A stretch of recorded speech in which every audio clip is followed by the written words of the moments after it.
Hello friends, Ram Ram. तो अभी आए हम सोलंग वैली और यहाँ था ऊपर जाके अंजनी महादेव का टेम्पल। वहाँ जाने के लिए या तो आप घोड़ों से या फिर बाइक से ही जा सकते थे। तो बच्चों ने मना कर दिया बाइक से जाने को, कहा कि हम घोड़ों से चलेंगे। और अरुई तो बहुत ही ज़्यादा डर रही थी घोड़े पे बैठने के लिए। अरुई ने मना करा, उसकी वजह से उसके पापा को और अरुई को पैदल चलना पड़ा। और बाद में जब वो थक गई तो पापा को परेशान करने लगी कि ठीक है मैं बैठ जाऊँगी, पर आप मुझे पकड़ के रखोगे तो। नीचे से इसने घोड़े नहीं करने दिए और कह रही मैं कभी नहीं बैठूंगी। और बीच में जाके बोलती हूँ मैं थक गई हूँ, पर पापा मेरे को आप पकड़ के रखोगे तो मैं बैठ जाऊँगी।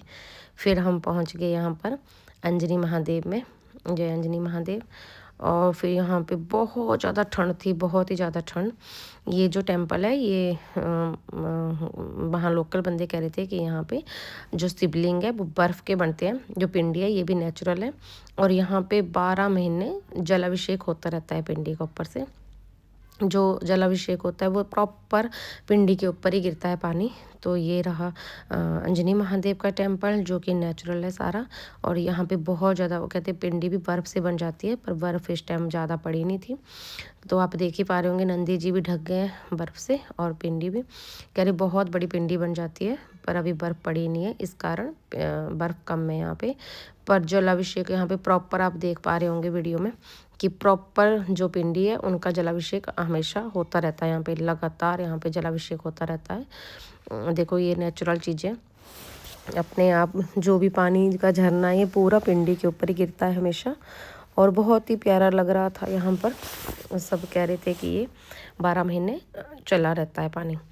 और फिर मैं लगी थोड़ी सी दर्शन करके वीडियो बनाने में। बहुत ही प्यारा व्यू चारों साइड का। और ठंड भी यहाँ पे बहुत ज़्यादा ठंड थी। और अब देख ही पा रहे होंगे अंधेरे का भी टाइम हो गया, अंधेरा भी होने वाला था।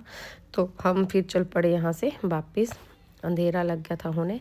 फिर अरुई और यांश बैठ गए घोड़े पर और एक पे मैं। और इसके पापा ने कहा मैं शॉर्टकट से पैदल आता हूँ, क्योंकि थोड़ा अरुई का हौसला बढ़ गया था, अकेली लगी थी बैठने। तो थोड़ी देर आगे जाके गए हम।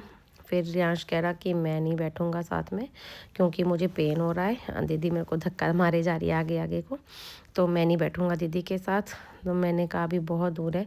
वो कह रहा कि नहीं मुझे नहीं बैठना, या तो मैं आपके वाले पे आऊँगा या फिर मैं पैदल चलूँगा। तो अरुई और ये दोनों ढंग से चल नहीं रहे थे और बैठ भी नहीं रहे थे, बहुत शरारतें कर रहा था मेरा बेटा।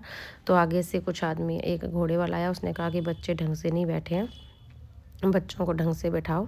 तो उसने ठीक भी करा बच्चों को। अंकल को बोला कि बच्चे गिर जाएंगे। फिर अंकल ने कहा कि आप ऐसा करो, बेटे को आप ही ले लो।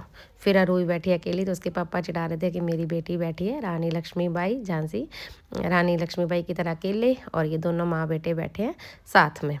बहुत ज़्यादा चिढ़ा रहे थे हमें। फिर मैंने कहा कि अच्छा अभी हमें ही पता है कि कितना डर रही थी ये, अभी जाके अब कितना रो रो के आई है, और अब जाके थोड़ा बैठ बैठ के इसका डर निकला, इसलिए थोड़ा अकेली बैठी है अभी। नहीं तो ये बहुत ज़्यादा डर रही थी, इसी की वजह से इसके पापा को और इसके लिए हम अलग से घोड़ा नहीं कर पाए, क्योंकि बहुत ज़्यादा रो रही थी कि मैं कभी नहीं बैठूंगी। फिर बैठने लगी धीरे धीरे।